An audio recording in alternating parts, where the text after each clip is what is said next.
YouTube channel शिक्षा दीक्षा। तो चलिए शुरू करते हैं आज की अपनी वीडियो। आज की जो हमारी वीडियो है इसमें हम लोग सितंबर मंथ के मोस्ट इंपॉर्टेंट करंट अफेयर्स जो है वो सारे कवर करेंगे और देखेंगे क्या क्या मोस्ट इंपॉर्टेंट करंट अफेयर्स हैं जो कि आपके एग्जाम्स में आ सकते हैं। तो यहाँ पे इस वीडियो में मैंने जितने भी कोशिश की है कवर करने के लिए आपके मोस्ट इंपॉर्टेंट होंगे। साथ में हम लोग 1 से 2 वीडियोज और देखेंगे जिसमें आपके कंप्लीट करंट अफेयर्स जो है हो जाएंगे। कंप्लीट का मतलब जो मोस्ट इंपॉर्टेंट है, बिकॉज डेली यहाँ पे रेगुलर तो आपको मिल नहीं पाता, तो 1-2 दिन में क्लासेस जो है करंट अफेयर्स में उतना बहुत ज़्यादा तो नहीं हो सकता, लेकिन फिर भी हम लोग कोशिश करते हैं कि अपनी तरफ से काफ़ी इंपॉर्टेंट करंट अफेयर्स को उसमें ऐड करें। चलिए शुरू करते हैं। अगर आपने अभी तक मेरे चैनल को अभी तक सब्सक्राइब नहीं किया है जल्दी सब्सक्राइब कर लीजिए, बेल आइकन को प्रेस कर लीजिए। आप मुझे इंस्टाग्राम पे फॉलो कर सकते हो, लिंक आपको डिस्क्रिप्शन में मिल जाएगा। इसके साथ सबसे इम्पोर्टेंट चीज़ जो अभी मैं बात करने जा रही हूँ वो देख लीजिए। सबसे पहली चीज क्या है, आरआरबी एनटीपीसी 2020 का। यहाँ पे देखिए आपको स्पेशल क्लास मिलने वाली है। ठीक है, अब स्पेशल क्लास आप जानते हैं कि होती है टोटल फ्री ऑफ कॉस्ट। ठीक है, तो अनअकैडमी की तरफ से जो भी स्पेशल क्लास है वो आप सभी लोग, चाहे आपने सब्सक्रिप्शन लिया हो चाहे आपने सब्सक्रिप्शन ना लिया हो, आप आराम से इस क्लास को वॉच कर सकते हो। क्लास के एजुकेटर्स कौन होंगे, देखिए लिखा हुआ है अनअकैडमी पर, पहली बार 2 गुरु एक साथ एक स्पेशल क्लास में 2 टीचर पढ़ाएंगे। ठीक है, और ये जो टाइमिंग है ये आपकी 23 अक्टूबर फ्राइडे यानी कि कल जो है ये आपकी क्लास होगी। ठीक है, 2 बजे से। तो ध्यान से आपको इस क्लास में अटेंड होना है और क्लास में देखिएगा बहुत इंपॉर्टेंट चीज़ें पढ़ाई जाएंगी। रीजनिंग जो है वो आपको दीपक सर पढ़ाएंगे और जो मैथ्स है वो आपको साहिल सर पढ़ाएंगे, जो कि आप लोग जानते हो वाईफाई स्टडी के काफ़ी फेमस फैकल्टी हैं। तो देखिए यहाँ पे लिखा हुआ है गुरु मंत्र इंडिया के टॉप रेलवे एजुकेटर के साथ, बिल्कुल भी मिस नहीं करना है आपको। ठीक है, तो कल आपको क्या करना है, एनरोल करना है। मैं आपको लिंक अवेलेबल करा दूंगी और आप डायरेक्टली भी अवेलेबल जो है लिंक तो अवेलेबल रहेगी, आप डायरेक्टली भी वहाँ पे क्लास ज्वाइन कर सकते हैं अगर आपने पहले से सब्सक्रिप्शन लिया हुआ है या पहले से आप अनअकैडमी को आपने इंस्टॉल करके रखा है। अदरवाइज मैं लिंक भी आपको अवेलेबल करा दूंगी। अब चलिए, ये तो थी हमारी स्पेशल क्लास की बात। अब हम लोग बात कर लेते हैं रेलवे चैंपियनशिप लीग के बारे में। तो कई तरह के एग्जाम्स आप लोगों के लिए लाए जा रहे हैं जिनमें अलग अलग प्राइज, अलग अलग एक्साइटिंग प्राइजेस, स्कॉलरशिप वगैरह या फिर सब्सक्रिप्शन आप लोगों के लिए रखा गया है, तो उसको देख लीजिए। ठीक है, आज जो हम लोग देखने जा रहे हैं, देखिए कह रहे हैं कि यहाँ पे 3 टेस्ट जिसका आप वेट कर रहे हो वो आपका कब से होने वाला है, 1, 2 एंड 5 नवंबर। 3 दिन, पहला, दूसरा और 5 नवंबर तारीख को, यानी कि 1 तारीख, 2 तारीख और 5 तारीख को नवंबर की आपके 3 टेस्ट होंगे।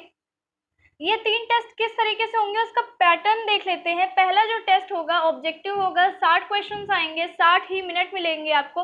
और मैथ्स और रीजनिंग का टेस्ट होगा, सिर्फ मैथ और रीजनिंग का टेस्ट होगा, निगेटिव मार्किंग भी होनी है। ठीक है, और जो सेकेंड स्टेज का टेस्ट है यानी कि जो आपका 2 नवंबर को होगा वो आपका, उसमें 40 क्वेश्चंस आएंगे, टाइम जो है आपको 30 मिनट का मिलेगा और वो उसमें आपका सिर्फ जर्नल अवेयरनेस आएगा और उसमें भी नेगेटिव मार्किंग होगी। फिर फिनाले जो है, फिनाले में आपका ऑब्जेक्टिव क्वेश्चंस आएंगे, 100 उसमें क्वेश्चंस आएंगे, 90 मिनट्स का टाइम मिलेगा, मैथ्स, रीजनिंग और जनरल अवेयरनेस सब आएगा।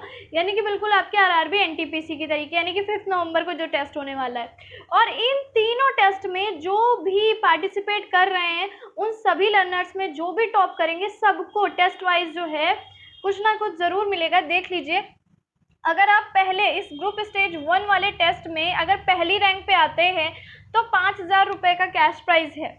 ठीक है, अगर ग्रुप स्टेज जो फर्स्ट है उसमें आप 2nd और 3rd रैंक पे आते हैं, ठीक है, तो आपको 2,500 रुपये का प्राइस है। ग्रुप स्टेज 4th 5th में आते हैं यानी कि आप टॉप 5th तक के अंदर भी आते हैं तो भी आपको प्राइस जो है 1,000 रुपये का मिलेगा। ठीक, ये तो है टॉप 5th तक के लिए। अब फिनाले वालों के लिए बात कर लेते हैं कि अगर आप फिनाले में आपकी पहली रैंक आती है तो आपको 10,000 रुपये मिलेंगे, फिनाले में 2nd या 3rd रैंक पे आते हैं तो 5,000 मिलेंगे, फिनाले में 4th या 5th रैंक पे आते हैं तो 2,000 रुपये मिलेंगे। ये कैश प्राइज है आपके जो अनअकैडमी की तरफ से। ठीक है, यहाँ पे आप देख सकते हो अमेजोन का लिखा भी हुआ है। ठीक है, आपको ये स्कॉलरशिप एक तरीके से मिल रही है।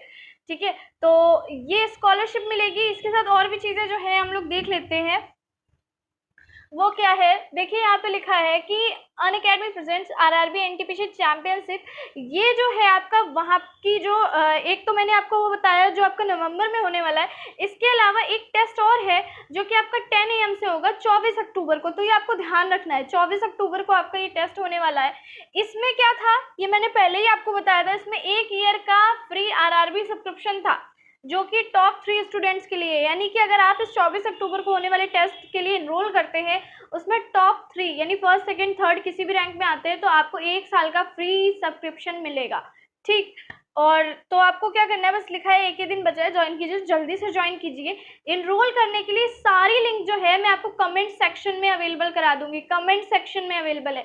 डिस्क्रिप्शन में अगर नहीं भी पढ़ पाएगी तो आप कमेंट सेक्शन में जरूर देख लिया करिए, हमेशा लिंक जो है मैं पिन करके उसमें सबसे ऊपर आपको मिल जाएगी। ठीक, चलिए बाकी डिस्क्रिप्शन में भी अवेलेबल करा देंगे। उसके बाद देखिए यहाँ पे हम देख लेते हैं एनालिसिस शेड्यूल, देख लेते हैं जो आपके एग्जाम होंगे उनका, ये जो आपका क्वालिफायर यानी कि group stage first and second और फिनाले वाले का है, उसमें कौन कौन देखिए आपका टेस्ट वगैरह देखिए लिखा हुआ है। एनालिसिस जो टेस्ट का होगा बाद में, तो वो कौन कराएगा, देखिए मैथ्स का एनालिसिस कराएंगे विकास पाठक सर फॉर मैथ्स, ठीक है। रीजनिंग के लिए धनंजय सर, और जीए जो है वो विमलेश यादव सर, ये एनालिसिस करवाएंगे। टाइमिंग दी हुई है 4 से 7 PM। ठीक, तो ये हो गया सब कुछ आपके टेस्ट से रिलेटेड। यहाँ पे देख लीजिए, यहाँ पे एनालिसिस कौन करवाएगा वो सारी चीज़ें दी हुई हैं, ठीक है। तो वाईफाई जो वाईफाई आपके चैनल है उनके एजुकेटर्स हैं, कुछ और भी एजुकेटर्स हैं, तो वो सारे आपका ये जो एनटीपीसी चैंपियनशिप टेस्ट 3 है, यानी कि आपका जो 24 अक्टूबर को 24 अक्टूबर को होने वाला है, उसका एनालिसिस आपका 25 अक्टूबर को कराया जाएगा। काफ़ी सारी चीज़ें जो मैंने आपको सब कुछ समझा दिया, काफ़ी लोग जो है कंफ्यूज हो रहे थे, तो वो सारा कुछ समझाना आप लोगों के लिए ज़रूरी था। चलिए देख लेते हैं, हम अपने पहले क्वेश्चन पे आते हैं। विश्व अल्जाइमर दिवस जो है निम्न में से किस दिन मनाया जाता है। अल्जाइमर जो बीमारी है, अल्जाइमर और डिमेंशिया, ठीक है, अल्जाइमर, एक मिनट, अल्जाइमर और डिमेंशिया बीमारी के लिए, अल्जाइमर और डिमेंशिया ये दोनों जो बीमारियां हैं ये आपकी मस्तिष्क से रिलेटेड बीमारियां हैं, ठीक है। याददाश्त और भी चीज़ों से रिलेटेड, स्पेशली याददाश्त बोल सकते हैं, ठीक है। तो ये दोनों बीमारियां मस्तिष्क से संबंधित बीमारियां कहते हैं, इसमें याददाश्त भी चली जाती है और इसके अलावा और भी चीज़ें लक्षण वगैरह बताए जाते हैं अल्जाइमर और डिमेंशिया में। तो विश्व अल्जाइमर दिवस जो है वो निम्न में से किस दिन मनाया जाता है। तो जैसा कि सभी लोग जानते हैं सितंबर का ही आपका करंट अफेयर्स है, तो इसमें से आपको ये राइट ऑप्शन हो जाएगा 21 सितंबर। 21 सितंबर को विश्व अल्जाइमर दिवस जो है वो मनाया जाता है, ठीक है, याद रखिएगा। उसके बाद देखिए लिखा हुआ है हाल ही में भारत और किस देश के बीच वर्ष 1960 में लागू की गई सिंधु जल संधि इंडस वाटर ट्रीटी के 60 वर्ष पूरे हो गए। तो भाई हमें सभी लोगों को पता है कि सिंधु नदी समझौता जो है वो किसके साथ हुआ था, भारत और पाकिस्तान के बीच समझौता हुआ था, भारत और पाकिस्तान। तो पाकिस्तान आपका राइट आंसर हो जाएगा, ठीक है। सिंधु नदी का जो जल है, बहुत अधिक जल भारत जो है वो पाकिस्तान के लिए छोड़ता है या पाकिस्तान को देता है, ठीक।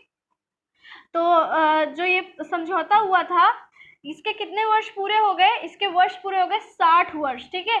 ये 1960 में हुआ था, ठीक है, सितंबर 1960 में हुआ था। इसके 60 वर्ष जो हैं वो पूरे हो चुके हैं। किसके साथ हुआ था, भारत और पाकिस्तान के बीच में हुआ था। देख लीजिए, थोड़ा सा डिटेल में देख लेते हैं।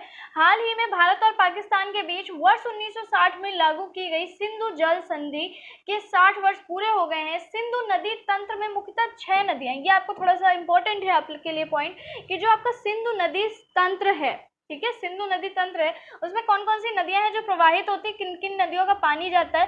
तो एक तो सिंधु का, एक झेलम, चिनाब, रावी, व्यास और सतलज, ये नदियां जो हैं ये नदियां सिंधु नदी तंत्र का हिस्सा बनती हैं, ठीक है। नदी तंत्र जब आप थोड़ा सा डिटेल में पढ़ते हो तो आप लोग नदी तंत्र पढ़ते हो, जैसे गंगा नदी तंत्र हम लोग पढ़ते हैं, ठीक है, सिंधु नदी तंत्र पढ़ते हैं। तो ये सब काफ़ी बड़े बड़े नदी तंत्र हैं, इनकी स्पेशली जितनी भी इनके अंडर में या इनकी सहायक नदियां जो हैं उनको हम लोग पढ़ते हैं इस तरीके से। तो नदी तंत्र, सिंधु नदी तंत्र के अंतर्गत कौन कौन सी नदियां आती हैं, वो 6 नदियां वहां भी प्रवाहित होती हैं, सिंधु, झेलम, चिनाब, रावी, ब्यास और सतलज। तो इन नदियों के बहाव वाले क्षेत्र को मुख्य रूप से भारत और पाकिस्तान द्वारा साझा किया जाता है। हालांकि इसका एक छोटा हिस्सा चीन और अफगानिस्तान में भी मिलता है। 19 सितंबर 1960 को विश्व बैंक की मध्यस्थता के माध्यम से भारत और पाकिस्तान के बीच कराची में सिंधु जल संधि पर हस्ताक्षर किए गए थे। कहाँ पे हुआ था? कराची में हुआ था। ठीक है, चलिए नेक्स्ट पे आते हैं। देखिए क्वेश्चन क्या कह रहा है हमारा, निम्न में से किस खिलाड़ी ने पहली बार इटालियन ओपन टेनिस टूर्नामेंट 2020 जीत लिया है? ठीक है, रोमानिया की खिलाड़ी है सिमोना हालेप। सिमोना हालेप, इनके द्वारा जो है पहली बार इटालियन ओपन टेनिस टूर्नामेंट 2020 जो है उसको जीता गया है। ठीक है, थोड़ा सा जो है उसके बारे में देख लेते हैं हम लोग डिटेल में, इनकी कुछ और उपलब्धियां देख लेते हैं। तो रोमानिया की जो सिमोना हालेप, इन्होंने पहली बार इटालियन ओपन टेनिस टूर्नामेंट 2020 जीता है। हालेप ने इसके साथ ही पहली बार इस खिताब को अपने नाम किया और 27 सितंबर से होने वाले clay court grand slam French open के लिए अपना दावा क्या किया? मजबूत कर लिया। इसके साथ देखिए लिखा हुआ है सिमोना हालेप और चेक गणराज्य की कैरोलिना प्लिस्कोवा के बीच ये 12वीं बार मुकाबला था, जिसमें हालेप ने 8वीं बार जीत हासिल की। और हालेप इससे पहले 2017 और 2018 फाइनल में इलिना स्वितोलिना से हार गई थी। ठीक है, तो पिछली बार 2017 और 18 में भी फाइनल में गई थी, लेकिन उसके बाद इलिना स्वितोलिना से हार गई थी, याद रखिएगा। और कौन जीता है? नाम इनका ध्यान रखिएगा, सिमोना हालेप। ठीक है, रोमानिया की हैं। अब देखिए नेक्स्ट क्वेश्चन क्या कह रहा है, संसद ने किस राज्य में राष्ट्रीय रक्षा विश्वविद्यालय की स्थापना के लिए एक विधेयक पारित किया है? आपके ऑप्शन है बिहार, राजस्थान, गुजरात, कर्नाटक। आपके राष्ट्रीय रक्षा विश्वविद्यालय जो है उसकी स्थापना के लिए विधेयक पारित किया गया है गुजरात के द्वारा। ठीक है, गुजरात राज्य में। किस राज्य में? गुजरात राज्य में। इसको थोड़ा सा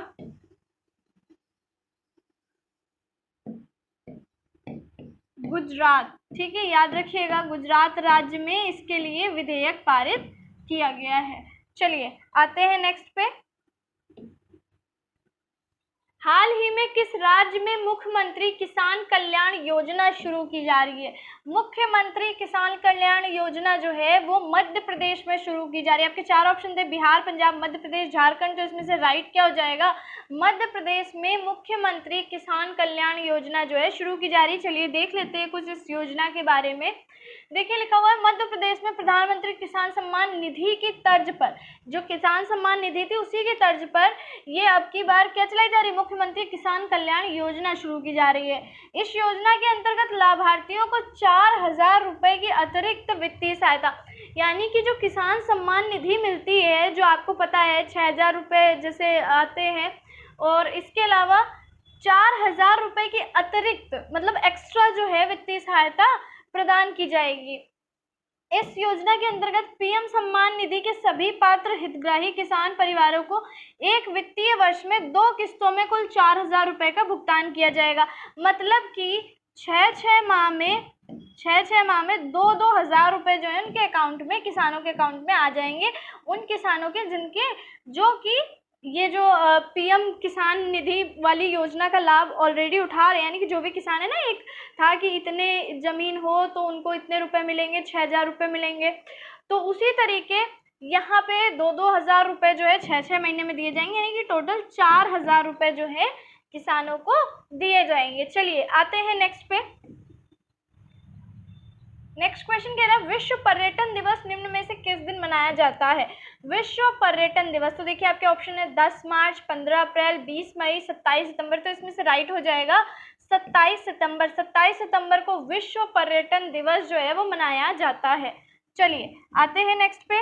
नेक्स्ट देखिए क्या कह रहा है, हर साल 27 सितंबर को विश्व पर्यटन दिवस मनाया जाता है। हर साल इसकी अलग थीम होती है।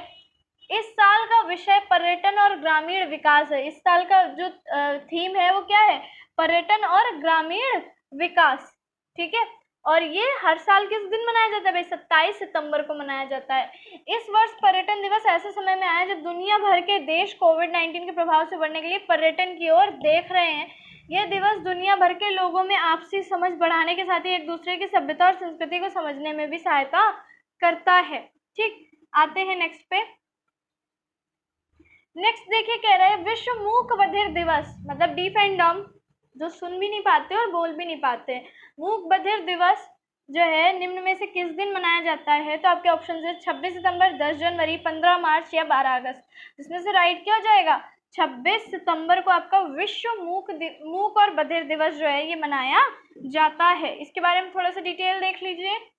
लिखा हुआ है कि विश्व मूक बधिर दिवस हर साल 26 सितंबर को मनाया जाता है। विश्व बधिर संघ जो दिया हुआ है WFD ने वर्ष 1958 से विश्व मूक बधिर दिवस की शुरुआत की थी। इस दिन बधिरों के सामाजिक, आर्थिक एवं राजनैतिक अधिकारों के प्रति लोगों में जागरूकता उत्पन्न करने के साथ साथ समाज और देश में उनकी उपयोगिता के बारे में भी बताया जाता है। इस दिवस का मुख्य उद्देश्य क्या है? साधारण जनता तथा संबंधित सत्ता का बधिरों की क्षमता, उपलब्धि इत्यादियों की तरफ ध्यान आकर्षित करना है। ठीक, चलिए आते हैं नेक्स्ट पे। देखिए लिखा हुआ है टेलीकॉम कंपनी ने टेलीकॉम कंपनी जो वोडाफोन है ने भारत सरकार के खिलाफ कितने करोड़ रुपए का टैक्स केस जीत लिया है? तो देखिए 20,000 करोड़ का टैक्स केस था।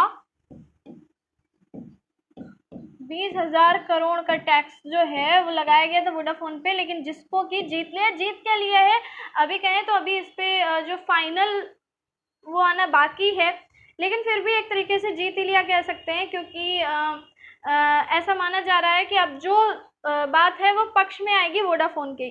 ठीक है, अब इसके काफ़ी सारे रीज़न हो सकते हैं, क्या क्या रीज़न है इतना तो डिटेल में हम लोग नहीं जाएंगे, लेकिन कह रहे हैं कि 20,000 करोड़ का जो, ये आपको मेन याद रखना है कि जो 20,000, अभी हम लोगों ने पहले भी ये क्वेश्चन देखा था कि कितने का लगाया भारत सरकार ने, तो 20,000 करोड़ का लगाया। तो ये जो 20,000 करोड़ का टैक्स केस था वो वोडाफोन कंपनी जो है वो जीत गई है। ठीक है, तो इसमें से आपका जो ऑप्शन है वो डी हो जाएगा। चलिए, तो ये था हमारा आज का लास्ट क्वेश्चन। ये थोड़े ही क्वेश्चन आज जो है हम लोगों ने देखे हैं, बिकॉज क्या है कि आपके लिए और भी इम्पोर्टेंट क्वेश्चंस आने बाकी हैं। वैसे तो मैं अक्टूबर के ही क्वेश्चंस आप लोगों के लिए बना रही थी, बट सितंबर मंथ का छूट रहा है, बिकॉज 6 मंथ का जो करंट अफेयर है वो ऑलरेडी श्वेता मैम के द्वारा कवर किया जा रहा है अगस्त तक का। तो आपका सितंबर मंथ छूट रहा है, इसलिए सितंबर मंथ के कुछ करंट अफेयर्स जो है मैं जल्दी जल्दी आप लोगों को करा दूंगी। बाकी अक्टूबर मंथ के करंट अफेयर आपको डिटेल में बहुत सारे जो हैं वो बताए जाएंगे। ठीक है, और फिर हम लोग कोशिश करेंगे सितंबर मंथ के भी इंपॉर्टेंट सारे करंट अफेयर आप लोगों के कवर करा दिए जाए, बिकॉज काफ़ी लोग करंट अफेयर के लिए बोलते रहते हैं कि मैम प्लीज़ करंट अफेयर भी साथ साथ में हमें अवेलेबल करा दिया करिए, क्योंकि है क्या कि अभी एनटीपीसी के और भी सब्जेक्ट के चक्कर में थोड़ा सा करंट अफेयर पीछे हो गया था, लेकिन अब आपका करंट अफेयर भी साथ साथ में चलता रहेगा। तो आज की वीडियो आपको कैसी लगी मुझे कमेंट में ज़रूर बताइएगा, और वो जो स्पेशल बैच, जो स्पेशल क्लास कल लगने वाली है, ठीक है, उसको भूलिएगा मत, 2 बजे से है, ध्यान से उस क्लास के लिए एनरोल कीजिएगा। मैं आपको यहाँ कमेंट सेक्शन में वो उपलब्ध करा दूंगी आपको, और डिस्क्रिप्शन में भी अवेलेबल करा दूंगी, जो लिंक होगी वहाँ से आप आराम से एनरोल कर सकते हो। इसके अलावा और भी जो लिंक हैं, जो भी मैंने आपको चैम्पियनशिप वगैरह लीग के एग्ज़ाम की टाइमिंग और ये सारा कुछ बताया, उनकी भी लिंक डिस्क्रिप्शन में अवेलेबल करा दी जाएगी, कमेंट सेक्शन में अवेलेबल करा दी जाएगी, तो आप वहाँ से भी एनरोल कर सकते हैं। ठीक है, तो आज की वीडियो कैसी लगी है मुझे ज़रूर बताइएगा। वीडियो को लाइक करना मत भूलिएगा, और चैनल को ज़रूर सब्सक्राइब कर लीजिए। मिलते हैं अपनी नेक्स्ट वीडियो में, तब तक के लिए पढ़ते रहिए, सीखते रहिए शिक्षा दीक्षा के साथ।